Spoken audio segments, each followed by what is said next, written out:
Hello guys, welcome to my channel. आज का video में एक स्पेशल बना रहा हूँ। मतलब वो हमारे जो रिचेस्ट मैन हैं, बहुत ही बड़ी पोस्ट पे है, बहुत ही बड़ी कंपनी है और richest man in our Indian country, that is Mister Mukesh Ambani.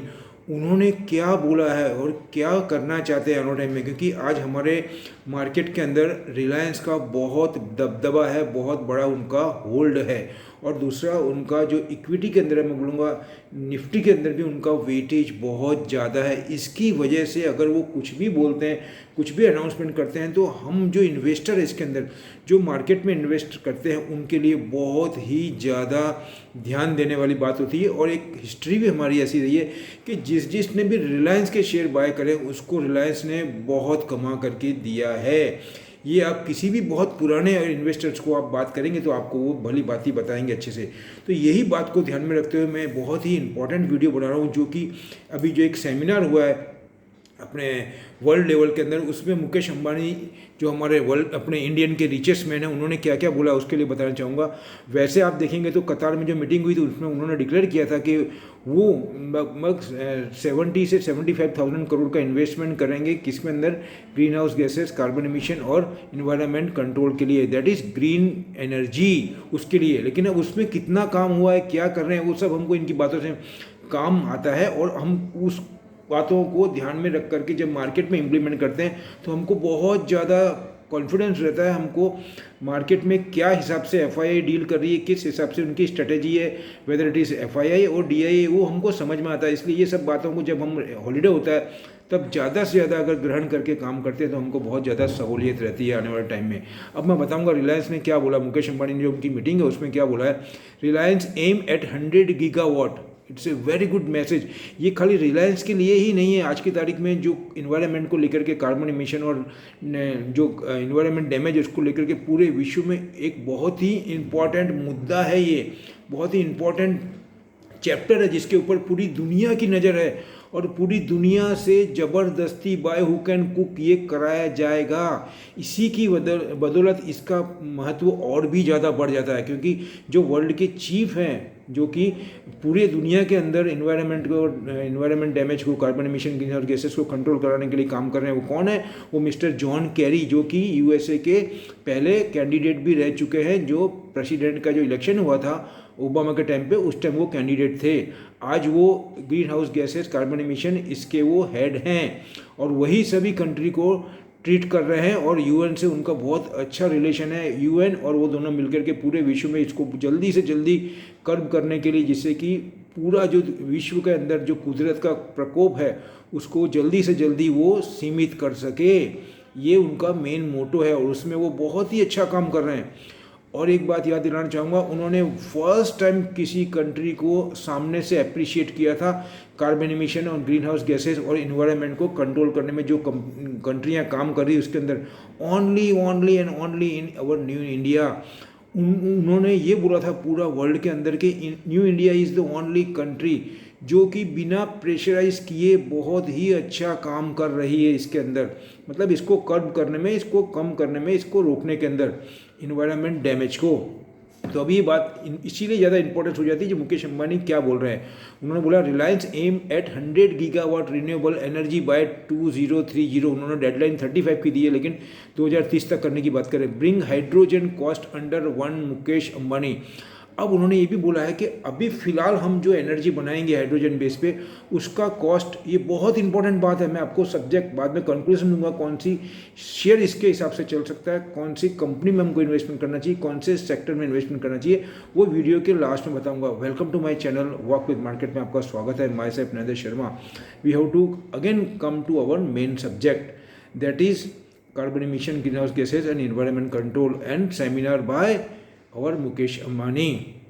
उन्होंने ये बोला। उसके बाद में वो क्या बोल रहे हैं, न्यू दिल्ली में Reliance industries will be 2030 create a enable capacity to generate at least 100 gigawatt of electricity from renewable sources which can be converted into carbon free green hydrogen, its chairman Mukesh Ambani said on Friday। ये फ्राइडे को ही बोला है, मतलब कल ही बोला गया है। As on outright at 1-1-1 vision. उसके बाद में to bring down the cost of hydrogen to under 1 per KG in 1 decade.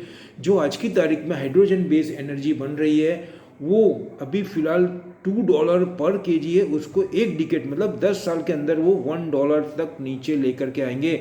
वो बहुत ही अच्छा हमारे लिए, क्योंकि आने वाले टाइम में जो फोसिल फ्यूल है दैट इज़ आपको बोलना चाहूँगा कोल हो गया, डीजल हो गया और पेट्रोल हो गया, इसका मेन रोल है इसके अंदर, उसको वो ख़त्म करना चाहते हैं, उसको बंद करना चाहते हैं। और हमारा यही चीज़ बाहर से इंपोर्ट हो रहा है मैक्सिमम। अगर मैं बोलना चाहूँ आपको 100 रुपीज़ का अगर हम एक्सपेंस करते हैं या कंज्यूम करते हैं एनर्जी, उसमें से 80 से भी ज़्यादा हम बाहर से 80 रुपीज़ से भी ज़्यादा हम बाहर से इंपोर्ट कर रहे हैं। उसकी बदौलत आपको इसकी अहमियत ख्याल आएगी कि कितना बड़ा फ़ायदा होगा हमारी कंट्री को। और वो जो फंड बचेगा वो फंड गवर्नमेंट अदर एक्टिविटीज़ में इन्वेस्टमेंट कर सकेगी, दैट इज़ डेवलपमेंट में। तो ये बात हमको बहुत जाननी चाहिए, हर सिटीजन को, हर बंदे को ये बात जाननी चाहिए कि क्या हो रहा है और क्या क्या गवर्नमेंट कर रही है, किस में स्टेप ले रही है। वो सभी हमारे को एजुकेशन में जो स्टूडेंट्स हैं उनको भी काम आएगा, फिर वो चाहे IAS कर रहा हो, चाहे 12th में हो, 10th में हो, each and every factor should be must be know such type of information because directly or indirectly are related with us such type of information। उसके बाद में लिखा है उन्होंने the focus on generating electricity from renewable sources of energy such as solar and wind will help cut carbon emission in the world 3rd largest green house gases emitter. मतलब वो जब ये काम करेंगे तो इंडिया जो है वर्ल्ड के 3rd जो कंट्री होगी जो कि carbon emission green house gases को कर्ब करने में मतलब कम करने में होंगे, उसमें 3rd नंबर पे आ चुका होगा। ये बहुत ही बड़ा माइलस्टोन होगा हमारे लिए। उसके बाद में ये बोल रहे हैं the same electricity when converted into green hydrogen can help petrol and diesel in automobile and other fuel is the industry helping cut down on the use of fossil fuel, जो मैंने आपको ऑलरेडी बता दिया। Carbon emission and reduce import dependence, जो मैंने आपको बताया ना, क्योंकि मैं ऑलरेडी ये पढ़ चुका हूँ, फिर आपको बता रहा हूँ। It's a very important, again I repeat my word. दूसरा मैं बताना चाहूँगा speaking at the international climate summit 2021। ये उन्होंने कब बोला है, कहाँ पे बोला है? Speaking at the international climate summit 2021 में मुकेश अंबानी ने बोला। ये बहुत ही रेप्यूटेड जिसको बोला है समिट है, उसके अंदर उन्होंने अनाउंस किया। मतलब बहुत ही इंपॉर्टेंट मैटर है और उसके अंदर बोलते समय बहुत ध्यान रख के पूरी तैयारी के साथ में बोलना पड़ता है। ये बात को मैं आपको याद दिलाना चाहूँगा। उसके बाद में लिखा है India's richest man said Reliance will pursue the target of bringing down the cost of making green hydrogen to under $2 per kg initially and ultimately to bring down under 1 per KG in a decade. समझ गए, मैंने आपको बताया था, very good.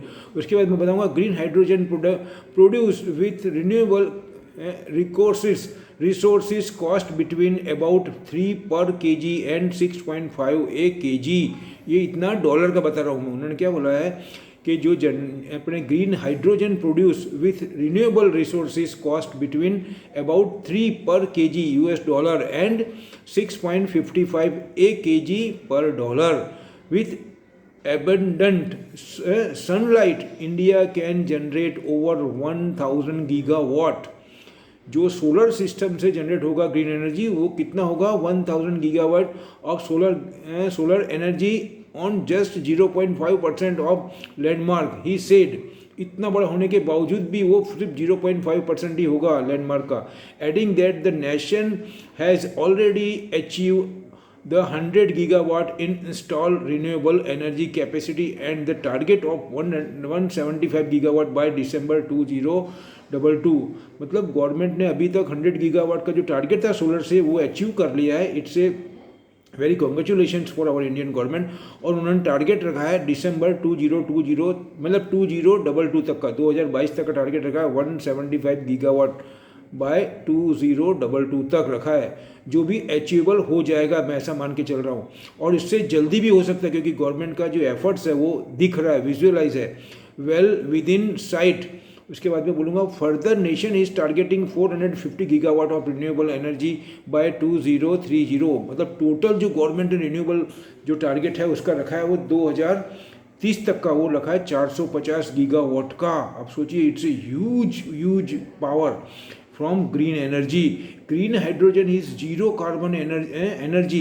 It is the best of cleanest source of energy which can play a fundamental role in the world's decarbonization plan. वो किस में से बनता है? ज़्यादातर होता है वो वाटर के अंदर, आप देखेंगे तो H2O से वाटर बनता है, तो उसके अंदर हाइड्रोजन को अलग करते हैं और ऑक्सीजन को अलग करते हैं। बहुत सिंपल प्रोसेस है, लेकिन अभी उसकी कॉस्ट ज़्यादा आ रही है, लेकिन धीमे धीमे बता रहा हूँ आपको, जैसे बताया उन्होंने कि वो कम डाउन हो जाएगी और उस पर बहुत स्पीड से काम होगा। तो ये हम सबको जानना चाहिए। हाइड्रोजन इज़ द लेटेस्ट बज of meeting in the world energy need. जो मैंने आपको बताया ना कि हाइड्रोजन का, मैं आपको, अगर आप मेरे जो पुराने व्यूअर्स हैं उनको बताना चाहूँगा, आप कब से मेरा ये हाइड्रोजन के ऊपर मैं सुन रहा हूँ, आपको बताता हूँ, तो वो सब भी आपको ध्यान में रखना है। Being the clearance for the energy, it can be produced from a variety of resources such as natural gas, biomass and renewable power like solar and wind. It can be used in cars, in house for portable power and in many more applications.